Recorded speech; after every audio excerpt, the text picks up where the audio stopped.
Andy Beshear is endorsing Craig Greenberg for mayor, saying he's a problem solver and a strong partner who works with Democrats and Republicans to get things done.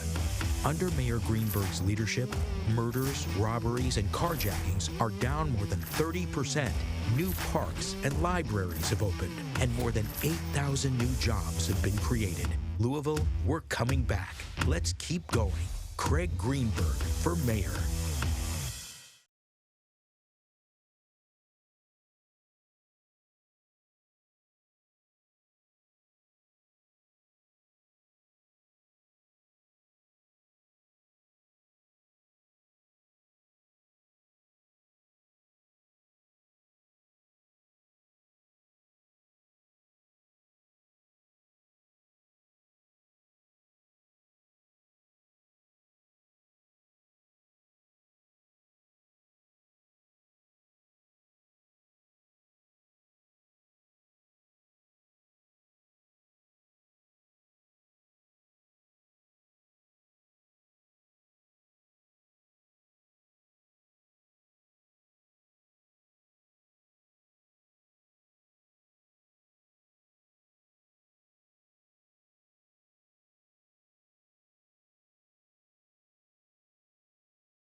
It is your voice, your vote, and it is now 7 o'clock, and we welcome everyone to the debate night in Louisville. So good to be here with you tonight, live on WHAS 11 Plus for the very next hour. It's 4 of the candidates running for Louisville mayor.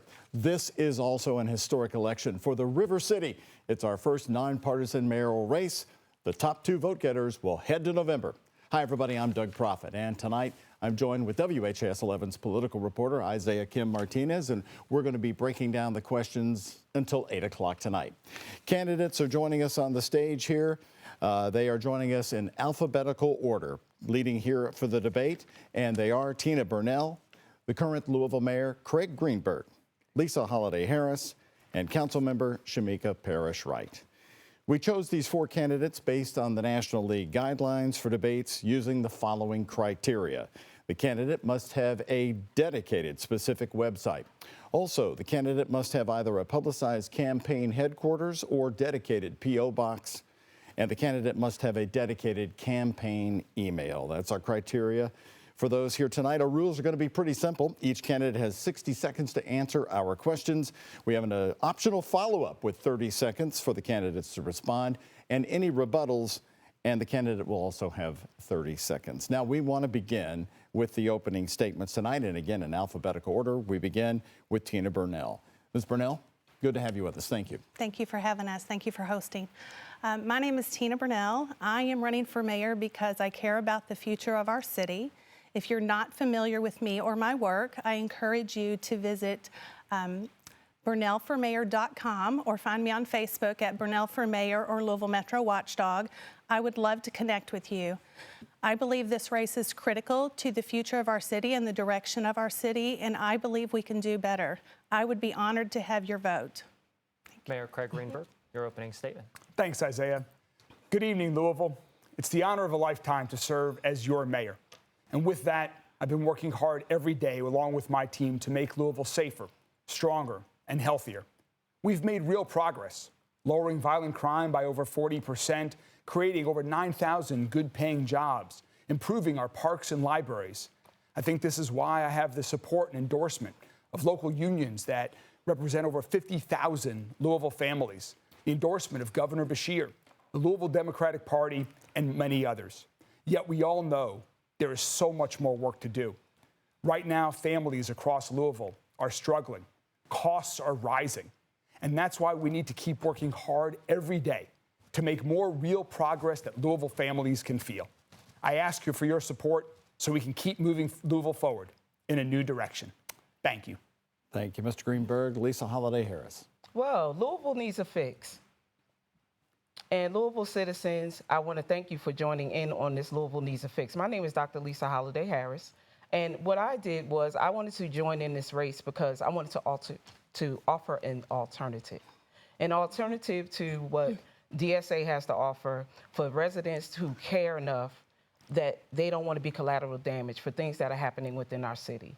Unfortunately, I can give you 60 seconds of great things that are happening. However, the Portland residents that I represent and those in the West End, they need a fix, and they want to fix it, and they want me to help them. So thank you so much, WHAS, for having us tonight and having this debate. Thank you. Ms. Holliday Harris, we appreciate your time. Councilwoman Parrish-Wright, your opening statement. Thank you. Louisville, I love you. I've come to grow here, learn here, build here, and I want those same opportunities for every Louisvillian. We have an issue with affordability. We have an issue with equity. We have an issue with corruption in so many levels of our metro government. And we have issues with meeting the needs of the people. I want all of those things to work together. And as a mayor, I can represent many groups of people. I've built coalitions here. I've come through poverty and been able to navigate that. And so I can bring those experiences along with my professional work to an office to serve you better. I have no hidden agenda. I don't need the paycheck. I need Louisville to know that there's someone fighting for them on every level. And I'm not based on big donors. I'm based on the people power it's going to take to move us forward. Louisville, I'm ready. Please vote for me when it's time. All right, thanks to the four of you. We're going to start with our questions. First question goes to Ms. Burnell, and then for all of our candidates to answer. Youth violence is reported to be down, but since April, we've seen teenagers fighting at the Big Four Bridge, then large groups of teenagers shutting down the Derby Festival early twice at the waterfront just a few weeks ago. How do you address this and the public's very real concern that this will lead to more violence this summer? Ms. Burnell. We definitely had to have some kind of intervention. It's just not acceptable to have groups of youth disrupting citywide events and leaving families in fear of going to public events. And I think we have to step up security at those events. We have to start holding parents accountable. We simply cannot have kids running around unsupervised, wreaking havoc. There was just an incident in the Paris Point neighborhood, and the citizen had kids out on her lawn, laying on her lawn and walking on her landscape, and she could not get a response to help. And that's not acceptable. The citizens pay taxes, public safety is crucial, and they deserve to feel safe in the city they live in. Mayor Greenberg. Thanks for starting there, Doug, because I think this is a critical issue that all Louisvillians care about, and ensuring that everyone is safe this summer and year-round is critically important. That's why Chief Paul Humphrey and I created this summer task force that LMPD has just implemented starting last weekend. Their first weekend was a success. They made some arrests, they made citations, they towed cars along Bardstown Road to make sure that people can enjoy themselves during these great summer months in a way that they want to without any kind of fear of being unsafe. Parents also have responsibilities for their kid. I know that Rachel and I have great responsibility being the parents of two sons, and all parents should feel that responsibility as well. And so if your kids are violating the curfew, parents are the ones that will be held responsible. At the same time, we need to provide more opportunities for our kids, and that's what we'll be doing through our community centers, so they have more ways and more things to do in our city, and they don't feel the need to get together in mass groups that can cause havoc in our city. Ms. Harris? Yes. Well, that is the biggest issue in our area in the West End, is putting programming together and getting funding in these community centers. There are a lot of children that come into community centers that are afraid of those children that are outdoors with guns and Glock switches and things like that. These are the things that I'm hearing in my community. When I first moved to Portland, there were rocks thrown in my window when I first moved there. And people want to put blame on the parents. However, parents are struggling. Parents work shift work. Parents are doing things to make ends meet. And all the time, they can't always take after their children. We do want to hold them accountable, but we also want to do something better for the children that they will have access. And these are the conversations that I'm having. Even with the Big Fort Bridge incident, there was a woman that said she wants her granddaughter to be safe when she takes her great-granddaughter down there to the waterfront.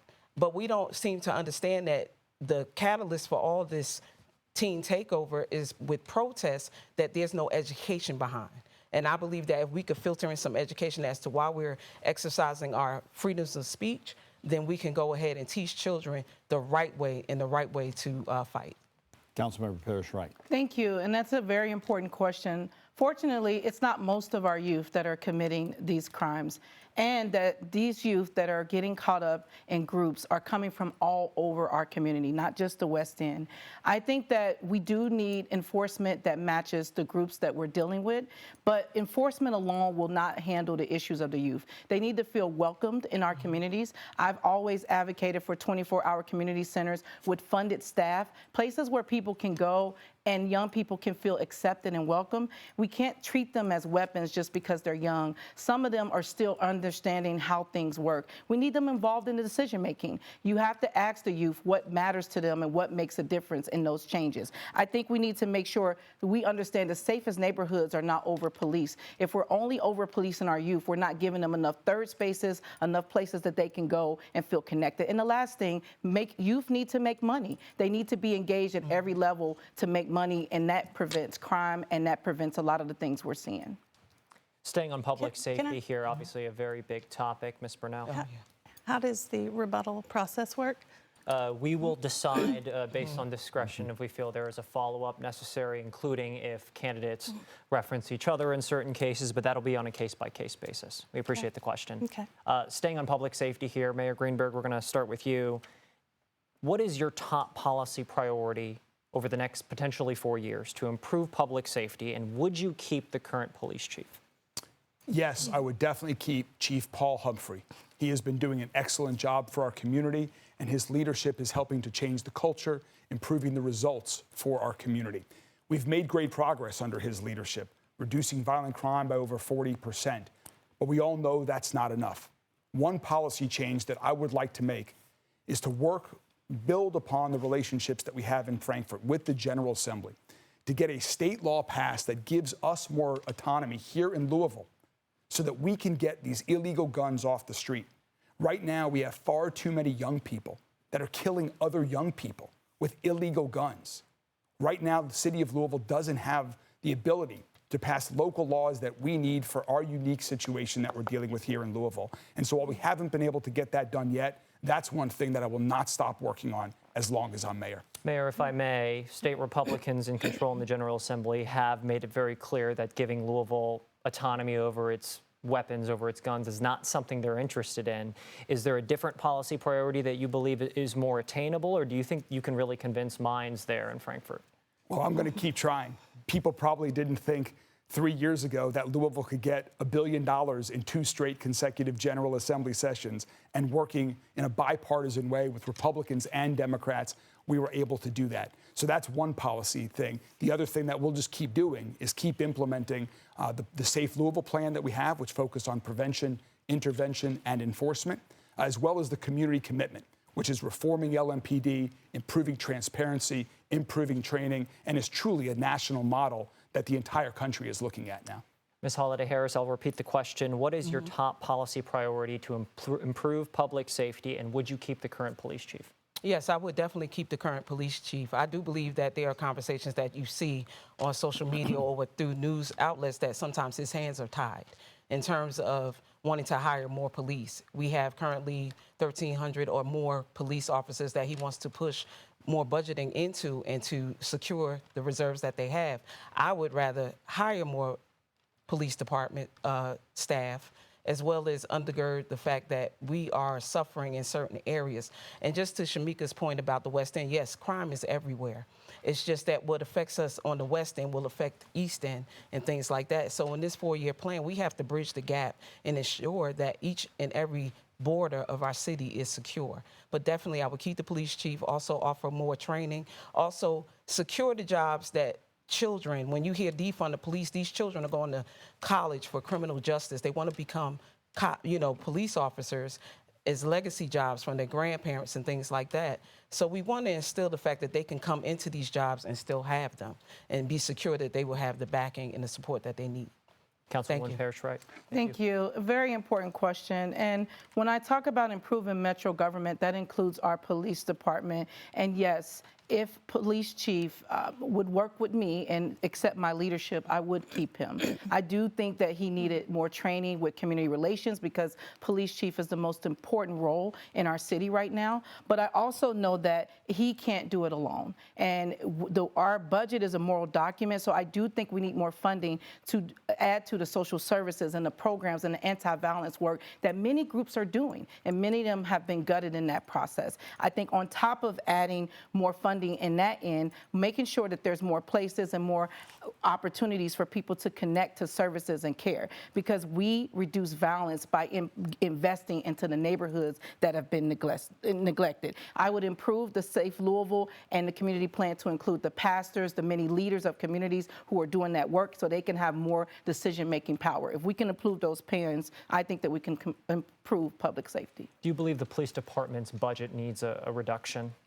If you were mayor? State statute does not allow you to go below a certain minimum, but I do believe that we could make sure that funding that is going to the services and care are held up, and that before we give any increases, that we show that the police department is working with all the other organizations, faith-based groups, and making sure that that money is spread around to help make a difference. So I think that if we are able to do that, then we can see funding the police and making sure they have what they need, and then also making sure the community gets what it needs in other ways where they can't help.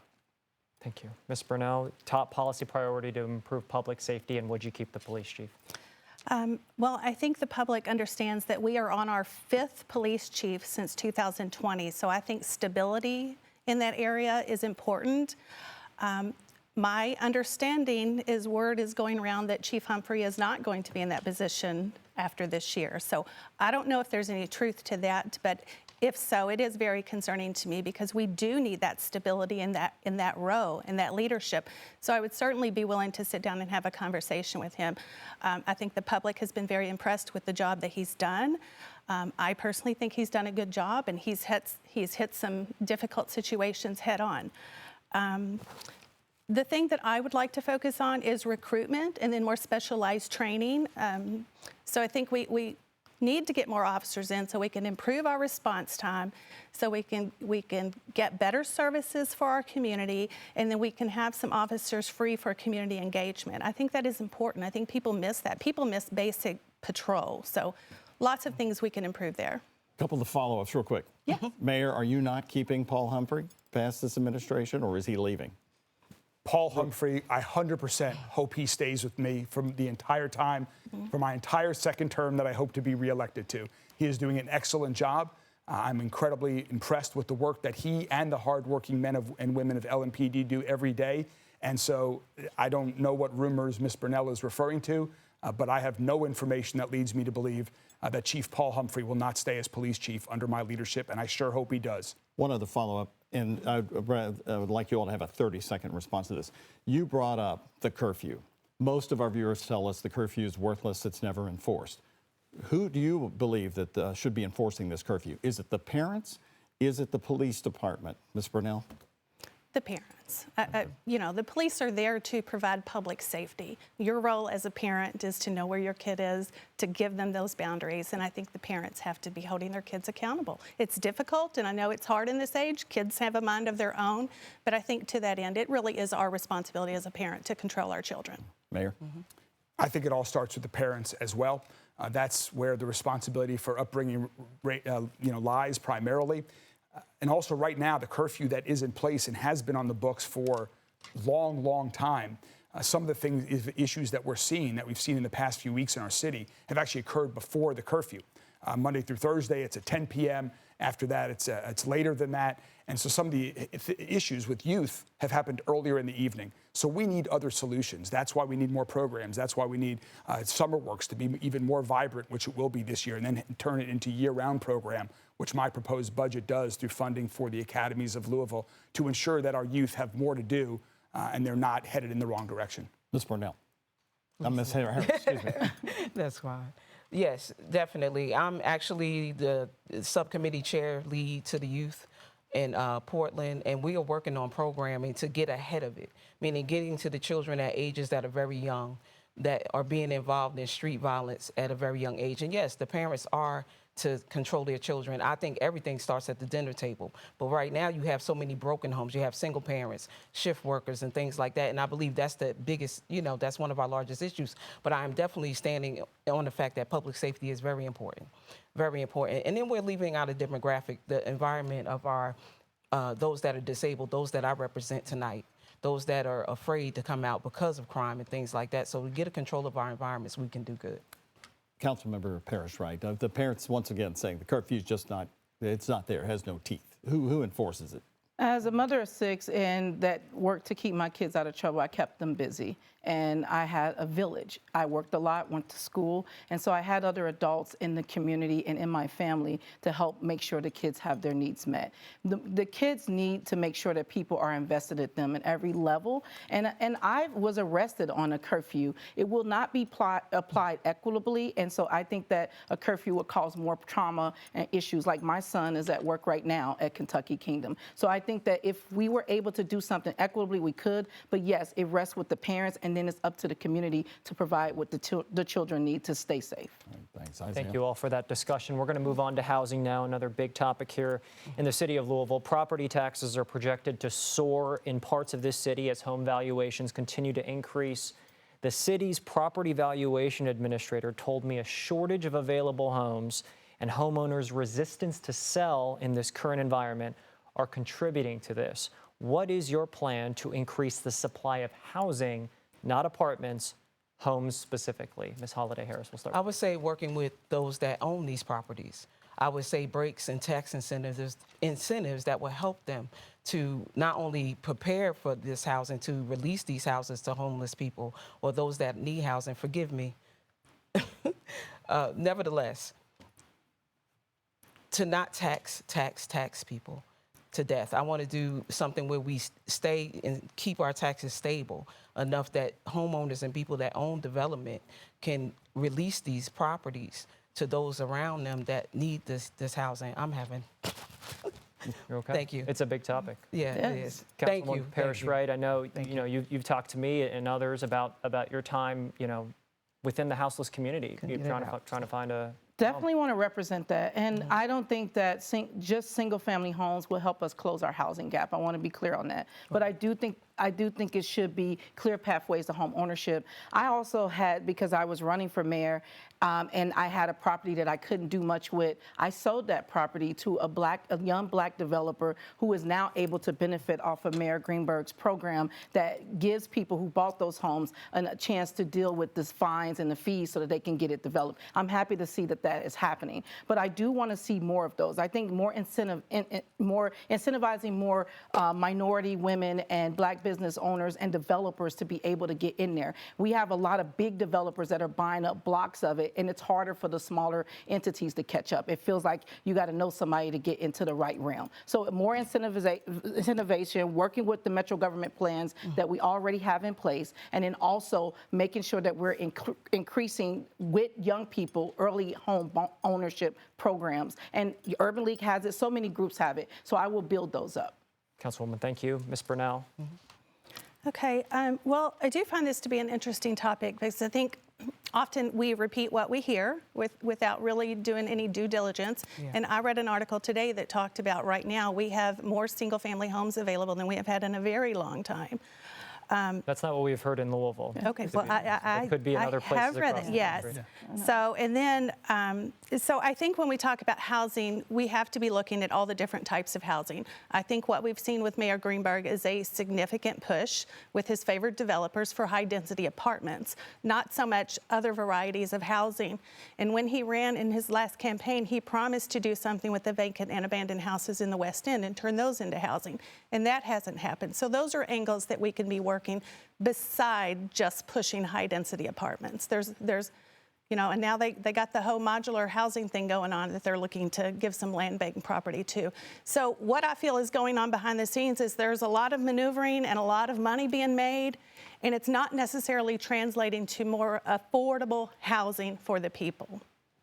Mayor Greenberg. Thanks, Isaiah. Well, since I've been mayor, we've built or preserved over 7,000 new units of affordable housing. That is a good start. It's not nearly enough. As Councilwoman Parrish-Wright just mentioned, we've been doing a lot to address this issue in terms of for-sale single-family homes. We created a lien foreclosure program so that if there are owners that have liens on their home that's preventing them from being sold, the city will waive those liens so that a new family can own the home, have a foundation for a quality life while at the same time improving the neighborhood. Our land bank is selling properties more, and now you can buy them more than just one at a time if you want to build 2 or 3 homes. And we're coupling that with a small developer loan program that we have funded in previous budgets. It's in my current budget that I proposed to Metro Council as well. And we're working with a Louisville-based company, MMY, that is building homes in a factory here in the Parkland neighborhood. So these are homes that are being built by Louisvillians for Louisvillians that are then owned by Louisvillians. It's a great model to boost our economy, to increase home ownership, and at the same time, we're providing down payment assistance so that the buyers of first-time home buyers have support from the city so that they can afford a home and start to create some generational wealth for themselves. All right, we're going to Thank you very much. We're going to stay on this topic. I was going to say. Councilmember Shamika Parrish-Wright. On April 29th, the Wall Street Journal published a major look at Louisville housing headlined, "Young Buyers Are Fueling a $1 Million Housing Boom in Louisville." Tony Curtis of the Metropolitan Housing Coalition in Louisville is quoted in that article. "We're building new homes that are starter homes at $355,000, and we're calling that affordable." How do you incentivize developers to invest in affordable housing? You know, and a lot of the developers are trying to use our public tax dollars to be incentivized. It's what I said. I'm really glad to hear about the small developer fund. I do think there needs to be more diversification between who gets these contracts, who gets the projects. I don't live in a $350,000 home, don't know if I would ever be able to afford it. But if people are able to afford those, that's good for them. The need is greatest for people at the 30, 50% AMI. And so to me, we continue to work with organizations like MHC. Home for Good sounds like it's going to gear up to be a good program for people who are coming out of homelessness. But there are a lot of programs that are helping people get housed that I think that we can boost up that will help increase. And then the main thing is, there's more developers out there, small minority business owners and developers who are ready to take on these projects, and maybe they don't have all the money in the bank right now. We need to give them a chance to take on these projects, and I think we will see a huge difference. Ms. Brunell, I'll repeat the question. How do you incentivize developers to invest in affordable housing? Well, I think that the developers that are in affordable housing are incentivized by the tax breaks that they get, by the federal money that they get, by the state and city money that they get. So I think there's plenty of incentive there. Unfortunately here, what we've seen is Mayor Greenberg has a couple favored developers that are getting all the deals to the exclusion of other developers, like Shamika said, that are capable of doing this kind of work. And Mayor mentioned MMY, and there has been an investigative report on MMY and how that came to be and how that showed up in our city. They brought a man from the UK, set him up with a business that relies on our tax dollars, and they have not honored what they agreed to. In fact, there's a current ethics complaint on that. So there has to be accountability for the tax money. That is crucial, because what happens is we get developers who get this money, they are for-profit businesses, and it's not translating to housing that is actually affordable. It's a good phrase, affordable housing. We all like that. We want people to be able to afford a home. It's just not translating to that. Mayor Greenberg, I'm going to pick up there. I'll let you respond to that if you do have favored developers. Is this an equitable process? And then how would you incentivize more developers to invest in affordable housing? Yes, it is an equitable process. And if you want housing to be more affordable for Louisville families across our city, you have to build more housing. And so that's what my administration has been working. And it's not just with one developer, it's with a lot. Let's start with some nonprofits, Doug, because you're hearing a lot of allegations about just working with for-profit developers. That's simply not the case. You take HPI, take Volunteers of America, take New Directions. All of these are great local nonprofit organizations that are building more affordable housing, and my administration supports every one of them. And if they want to build more, we will continue to support them building more, because we need small developers. We need all types of folks building more housing in our community to bring down the cost for people. As I mentioned, we also have down payment assistance. One of the things I went to Frankfurt and got accomplished in the past couple of sessions is to provide incentives. So now, if people build buildings, that they can get some incentives to build more affordable housing. And so we're going to keep doing this. And when there are new ideas, we're going to embrace them and we're going to implement them, because this is a key thing for the future of Louisvillians, that every family has the right to have safe, quality, and affordable housing. Can I enter into the conversation? Yes, Thank go you. ahead. The floor is yours for that same question. Go I right ahead. appreciate it. When we're talking about affordable housing, we've watched this new development of the Humana building that's going to be renovated into a hotel. And as on his commission, as on the incumbent's commission of persons with disabilities, I would say you give tax incentives to people who can get access to homes that are ADA compliant. What I found is that there are people that don't have caregivers, that are disabled, that can take care of themselves, but need accessible homes. And that is a shortage. That's a major shortage in our community. Forgive me if I can't get this out, but this is a really hot topic in the disabled community. Even after leaving a conversation this week, women and men are just really, really upset at the fact that they cannot get accessible housing, but we're spending so much housing and giving incentives to developers to build new things when we got homes that are needing to, that are dilapidated, those properties that need to be maybe refurbished or torn down to build, instead of building everything so brand new. We have enough in our community to source that. We're going to talk about hotels and more. This is a good time to take a short 2-minute break. We'll be back with more live here on WHAS 11+. It's debate night in Louisville right after this. Governor Andy Beshear is endorsing Craig Greenberg for mayor, saying he's a problem solver and a strong partner who works with Democrats and Republicans to get things done. Under Mayor Greenberg's leadership, murders, robberies, and carjackings are down more than 30%. New parks and libraries have opened, and more than 8,000 new jobs have been created. Louisville, we're coming back. Let's keep going. Craig Greenberg for mayor.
We welcome you back to Debate Night in Louisville, live on WHAS 11+. I'm Doug Proffitt, along with WHAS 11's political reporter Isaiah Kim Martinez. We're joined by 4 of the candidates for mayor: Tina Burnell, current Mayor Craig Greenberg, Lisa Holliday Harris, Councilmember Shamika Parrish-Wright. We're picking up our questions here with Tina Burnell on the issue of merger. Merger of Louisville and Jefferson County has been with us for about 23 years now. Many people today view it as a failure, that it just didn't work. But politicians continue to defend it. Will you keep merger if you are elected? Well, as mayor, I wouldn't have the authority to end merger, but I happen to live in Southwest Louisville, where they feel very strongly that they got the short end of the stick on merger, and I know that that's a feeling for other certain areas in town too. So I tend to agree with that. I think that we focus very much on downtown and some of the urban areas to the exclusion of some of the other areas, and I think that we can do better. I think if we could do better and let every part of town know that we care and they're being served by their tax dollars, that maybe they would be happier with that. Mayor, as you know, the voters decided, but back then it was a coalition of Jerry Abramson, a Democrat, Rebecca Jackson, the Republican, who got merger passed. They were the face of it. So you have an enormous cloud in this. Your views on merger, and would you keep it if reelected? I would keep merger. I don't think we need more government.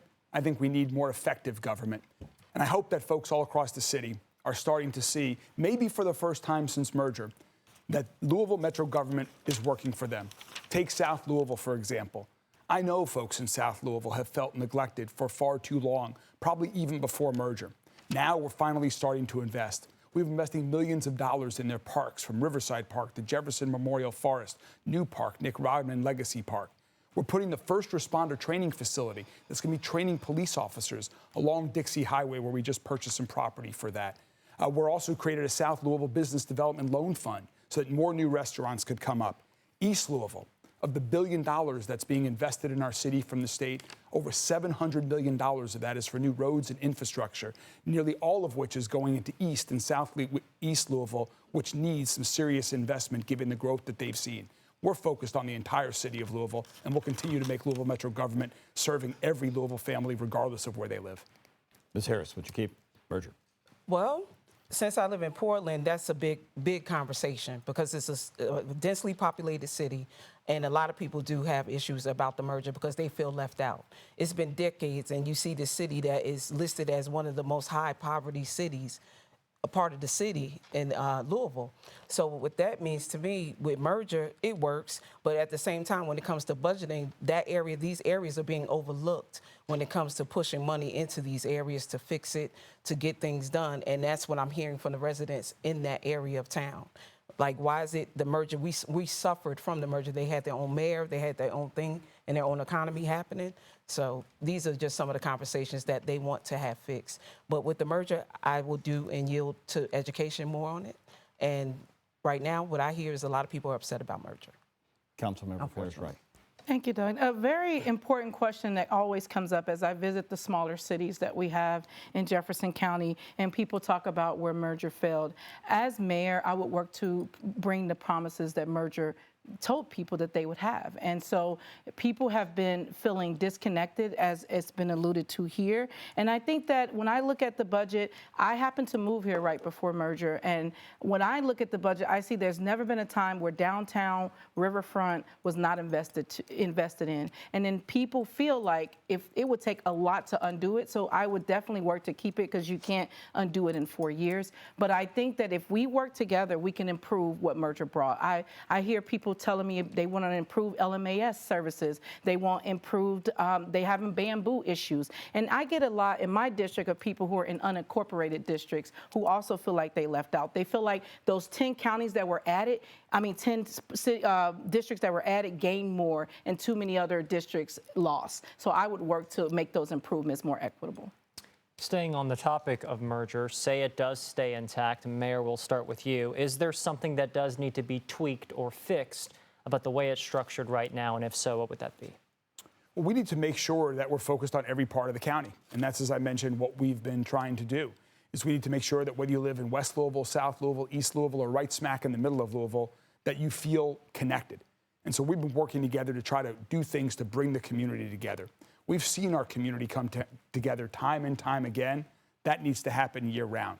You know, we work in close partnership. There are 19 different police departments in Jefferson County. We can work together, and we do. You see when tragedies like the UPS plane crash, the various suburban fire departments work together to make sure that they get what they need. So we need to just make sure that the collaboration there is incredibly strong. When there are efficiencies, we should do that to make sure that everyone in Louisville, regardless of where they live, gets a high quality of service from their local governments. Ms. Holliday-Harris, same question to you. Well, with that being said, and can you repeat the question? Yes, so assuming that merger would stay intact, including for the next 4 years, is there something that needs to be fixed about the way it's structured right now? And if so, what do you believe that would be? I would think just the response from the citizens to get better feedback, because a lot of people are really displeased with this merger. It's unfortunate that the underlying in this controlled environment of debate, it's hard to bring forth the very good things and tie this thing in a real good bow, because the fixes, there are things that have to happen with this merger. People felt so left out. I mean, I don't know if Mayor Greenberg, if you heard enough voices that have cried out about the things that are happening when you break down South End and East End, and South End meaning Southwest End. People feel like you're taking something away from them as far as the culture in Louisville. So when I hear these conversations, these are the things I believe need to be fixed. We can keep the merger, but make it better for the people, make it better for the residents. And I'll yield. Councilwoman Parrish-Wright. I think that it is so much that has happened that it's going to take real intentionality. We have to listen. We have to take action. We have never seen more diverse cultural events. I think in the last year, I've heard Mayor Greenberg talk about the South End more than ever, you know, and I know that we've been talking about improvements in every neighborhood. That needs to happen, but are we really listening? The people want infrastructure, they want beautification, they want services that connect them, and there's stuff that we can do to make sure that that happens. There's a role for everyone. I think as council, I worry about, as a councilwoman, annexation. We have more and more places that are trying to separate. We have 80 small cities, and I have one small city in my district that is doing well, but we would not qualify for all of the federal grants if it wasn't for the West End and the South End. So what are we doing to give back? We gain so much by including those communities, but many of those communities have been neglected for far too long. So I would work to improve that. Ms. Brunell. You know, I like I said, I grew up in Valley Station. I've always lived out in that area, and I know that the very strong feeling is they don't exist to downtown. They feel neglected, they feel ignored, and especially in our current times when people are so pressed for money and we're seeing increases in our property tax and in our utility bills, people want to know, what am I getting for my tax dollars? And I think we have to make every part of town feel like they matter. Your tax dollars are as good as any other tax dollars, so what are you getting in return? If they can't get a timely police response, if they can't get their Metro Council people to return a call or an email, if they can't get their mayor to actually speak with them or respond to emails or phone calls, they feel unheard, they feel like they don't matter, and that is never acceptable.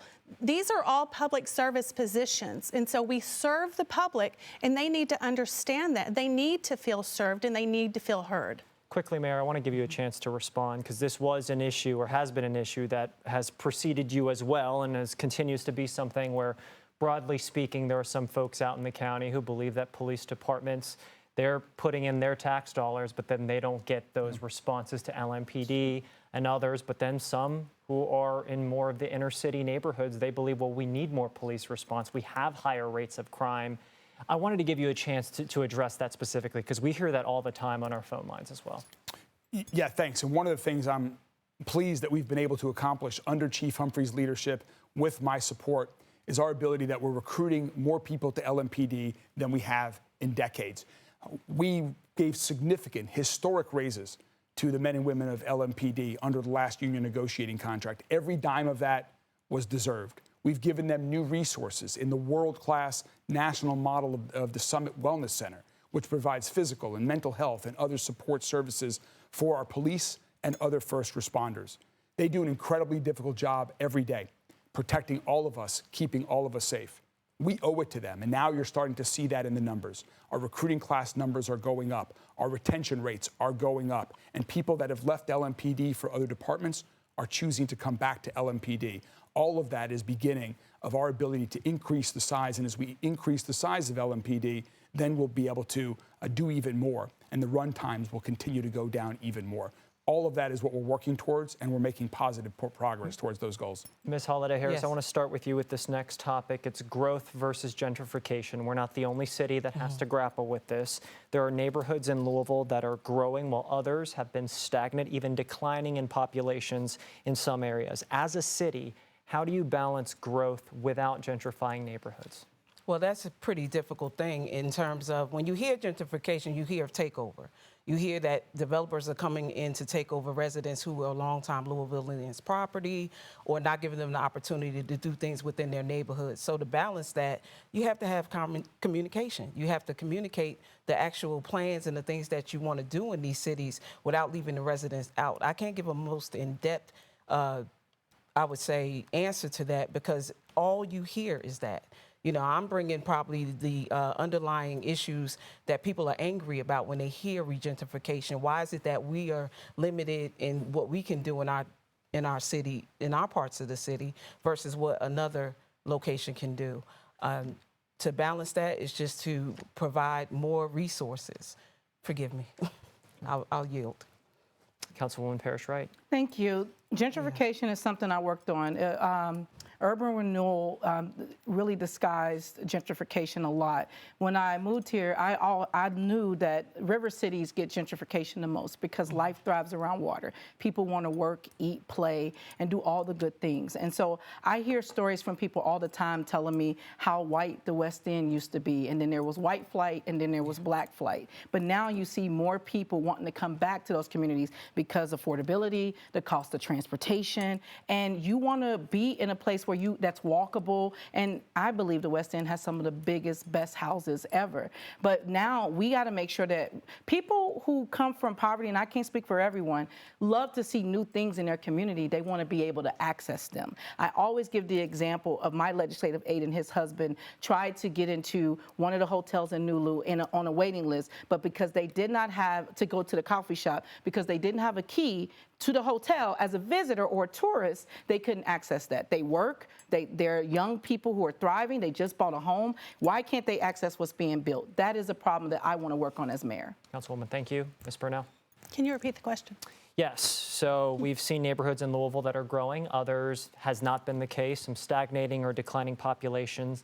As a city, how do you balance growth with gentrification? How would you as mayor? Well, the more I talk to people in the West End, some of the concerns that have been shared with me are targeting by code enforcement. People feel targeted, feel like code enforcement comes after them with the goal of getting them at such a level of fines that they can't pay it and they're at risk of losing their property. So that's problematic. You have abandoned and vacant homes that we talked about earlier that are just sitting there. Nobody wants to live next to that. It's an eyesore. It also brings down the property value around there. So those need to be addressed. And some of those are owned by the city. I've also heard from citizens that, you know, there was one situation where they wanted a land bank property because they wanted to build a community garden and the city wouldn't work with them on that. So there are lots of things that we can do. We have to have the community involved. The community has to have ownership in their community. And the people that live in the West End love the West End, and they want it to be the best that it can be. They don't want people coming in and buying up the properties and turning into a bunch of rentals or tearing down homes or leaving abandoned homes there. So I think bringing the community into that process is really important. Mayor Greenberg. Well, Isaiah, I think in addition to just investing in places, we also have to invest in people and what people want. Create opportunities for people and give them skills and support so that they can create wealth for their family and whether they want to stay in their neighborhood, whether they want to build a new home or whatever they want to do. It's why we invested in AMPed, a West End entrepreneurship program that has a new home in the Russell neighborhood. It's why for the first time ever, I led the effort to have the city invest in Simmons College and their new foundation, creating a new STEM college campus in the far western part of our community.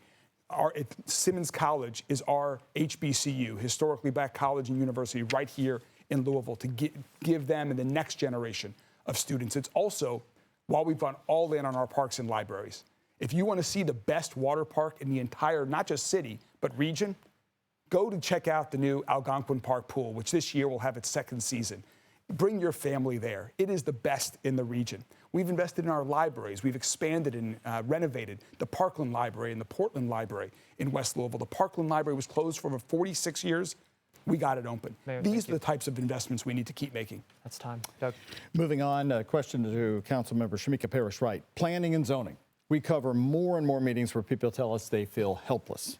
No voice in development decisions, no voice in zoning. For example, data centers.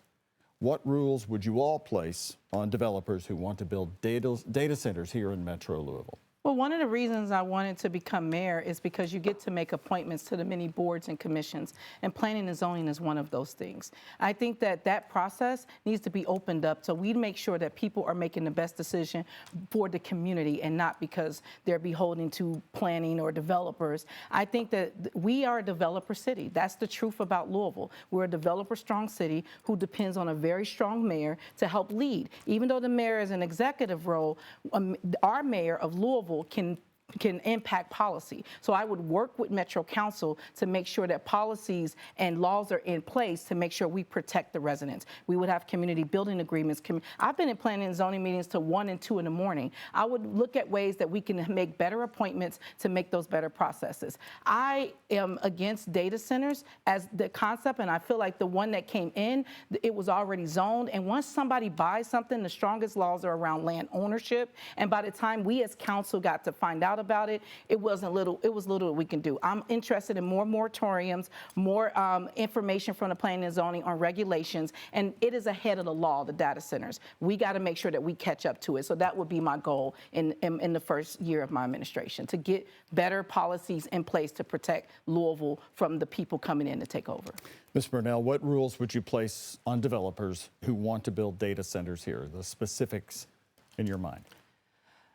Well, the specifics would have to come from the community. I think the community has a right to have their voices heard, their concerns heard, and that has not happened here. And I want to say directly to Steve Poe, this community deserves to be heard. This data center on Campground Road is being forced on our community. It is going to bring environmental harm. It is going to bring harm to the residents in that community. It's going to increase our utility bills. And for you to just turn your back to this community and refuse to sit down with them, to refuse to answer questions, is just egregious. Please do better. Everyone in this city matters, and you are trampling the people of this community. Mayor Craig Greenberg, the Poe Group, of course, is part of the Humana proposal, but what rules would you place on developers who want to build data centers here? And have you had discussions with the Poe Development Group about this? So this is an area where technology has moved faster than government. We need to catch up, and we need to get ahead. And that's why right now my administration is working with members of Metro Council, is talking to people out in the community to come up with a new set of rules and regulations so that any company who's even thinking of putting a data center in Louisville in the future knows that they're going to have to answer some key questions. First, we're going to need to make sure that they pay for all of their electricity so no one in Louisville's rates go up as a result of a new data center. What is going to be the impact on our water, on the environment? Are they going to use union jobs when they build the data center? These are some of the questions that will have to be answered, and we'll be coming out with some proposed rules and regulations in partnership with Metro Council here in a few weeks on this very issue.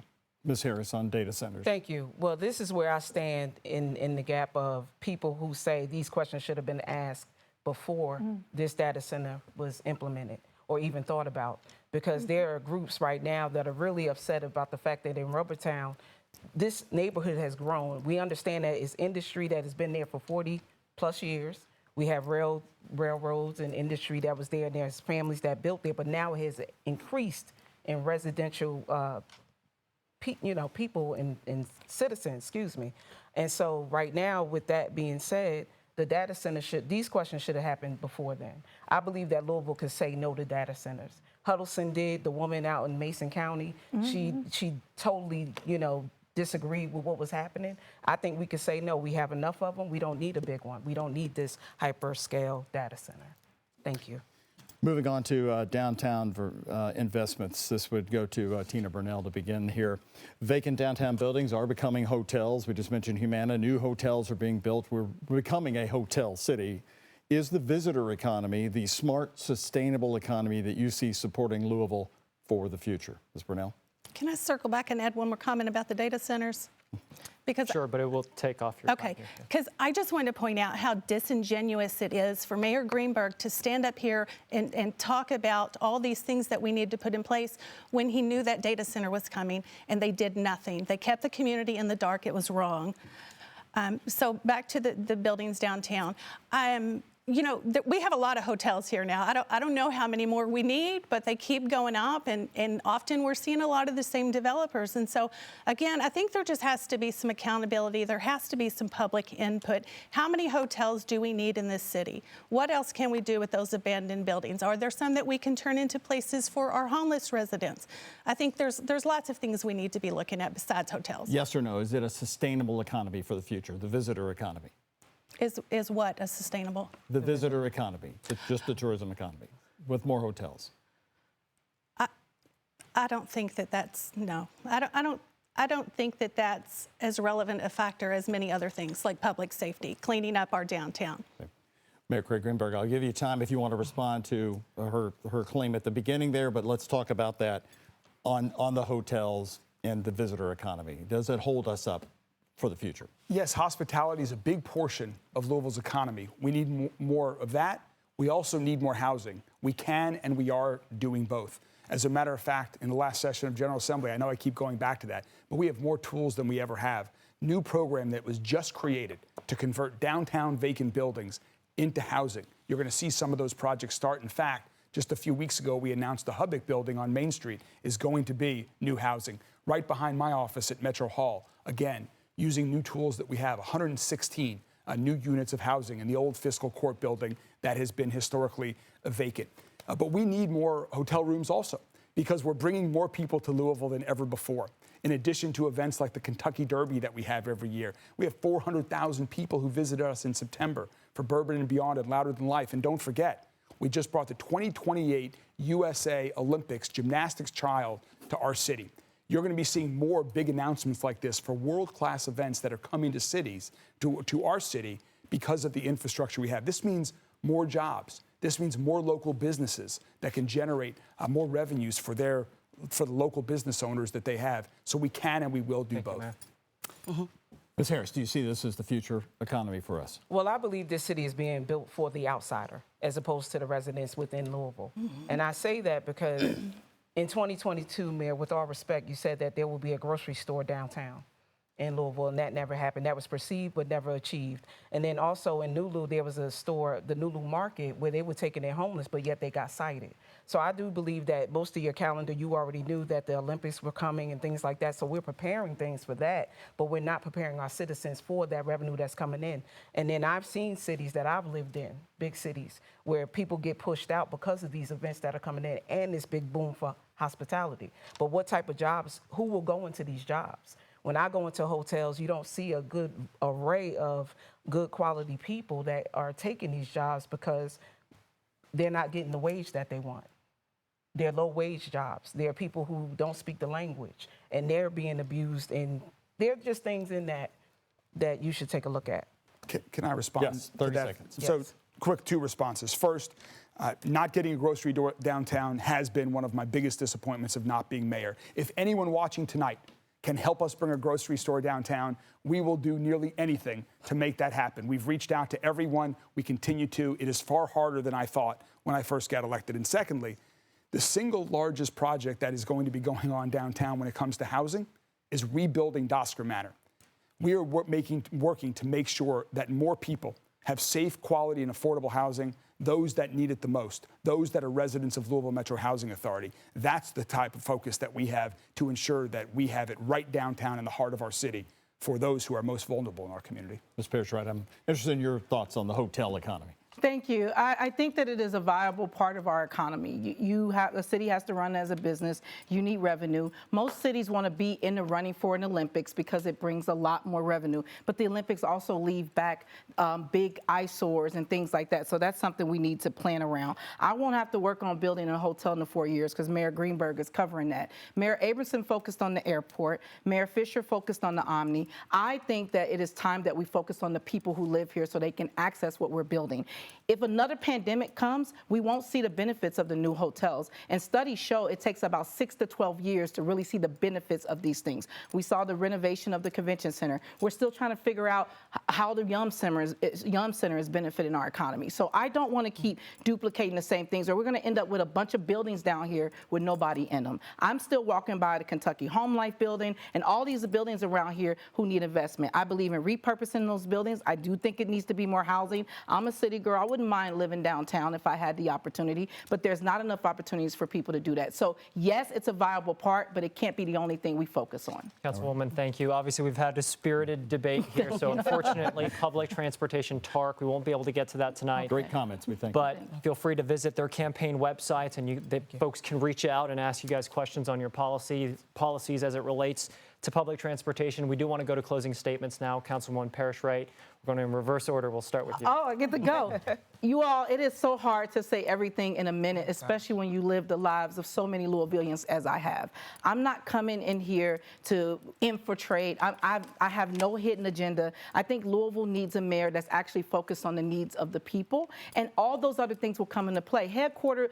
Companies would want a headquarter here, and they know that we take care of our people, that we're paying livable wages, that Metro government serves everyone no matter what your bank account has in it, that we have been so divided because it's the haves and the have-nots. You got to know somebody to get something done. I'm coming in to level that playing field, not to disrupt everything that's working, but to improve what isn't working and to make sure that we're listening to people who work for Metro government, which is nearly 6,000 employees, and to the many communities who've been left out of decision making. We need more engagement in a real way, and I'm talking about real town halls with real decision making, with real action steps, and quarterly check-ins on every plans that we make. We haven't seen this kind of leadership. I'm hoping that people give me a chance. ShamikaForLouisville.com. Stay involved. I hope you vote for me on Tuesday. Councilwoman, thank you. Ms. Holliday Harris. Well, thank you. And Louisville needs a fix. And I want to say thank you to those who have supported this campaign thus far and will continue. I will say it was a hard time getting everything out or anything out because of the passion that I had for the city and the pain that people feel, the pain points. And I don't want to leave on a bad note, but I will say to those in the Stephen Foster home that didn't get their funding because it was promised, these are the things that I was going to step forward and talk about this evening if the questions would have came in that direction to cover those people who feel that they're being left out. So Louisville still does need a fix, and I'm looking forward to each and every one of you to join me, to talk to me, meet me, support me. I may not be your strongest to get and articulate this night, but I tell you what, give me a call, give me a chance, give me a try. Thank you. Thank you. Mayor Greenberg. Well, thank you very much for hosting this. You know, Louisville, we've been through a lot over these past several years. The Old National Bank shooting, tornadoes, historic storms, historic floods that we cleaned up from in record times. We just recently suffered through the tragedy of the UPS plane crash together 6 months ago. And after all of these challenging events, I saw our city come together to support one another. And that's what we need to do every day. Not wait for the next crisis, not wait for the next tragedy, but continue to be unified, to continue to improve public safety, to build more housing, to improve our parks and libraries, to make early childhood education a reality for all 3- and 4-year-olds. These are the things that we've started to do as a city over the past 3 years, and these are the things that I am so excited to continue doing for our city, to improve the lives of all Louisville families. I ask you to join the local unions that have endorsed my campaign, join Governor Beshear and so many others, and I ask for your support on Election Day coming up. Thank you very much, Louisville. Mayor, thank you. Ms. Burnell, your closing statement. I was born and raised in Louisville. I have seen the changes over the year, and I see the direction that our city is headed in, which is why I'm standing before you running for this position. I see senior citizens in our community that are afraid of losing their homes because of rising property taxes. I see people complain that their elected officials are not responsive to them. And my work started with the Planning and Zoning Commission and seeing how that process just railroaded the people in this community. They treated us with such indifference and disrespect, as if we didn't have any right to have input in how our neighborhood and community is shaped. And I found that it infuriated me, which is why I started the Louisville Metro Watchdog. So I want to continue that work as your mayor, bringing accountability and transparency to this city. I would be honored to have your vote. Thank you all so much. We want to thank Tina Burnell, Mayor Craig Greenberg, Lisa Holliday Harris, and Councilmember Shamika Parrish-Wright. Thank you. It's been a good hour, Isaiah. We've learned a lot for people who care about Metro Louisville. You've heard a diverse array of opinions here. And don't forget, this is an historic election.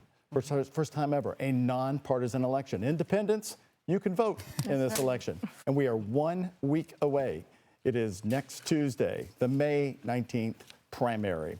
And we are on the road to that election day. Thank you so much for joining us here on WHAS 11 Plus for the last hour. That's part of our Your Vote, Your Voice coverage here from WHAS 11 News. Good night, everyone.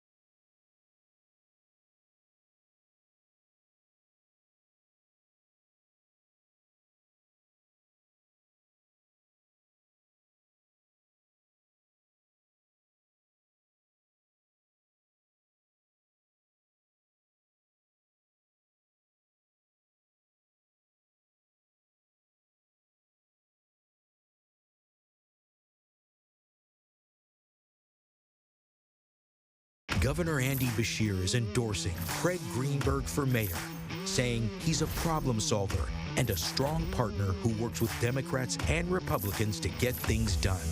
Under Mayor Greenberg's leadership, murders, robberies, and carjackings are down more than 30%.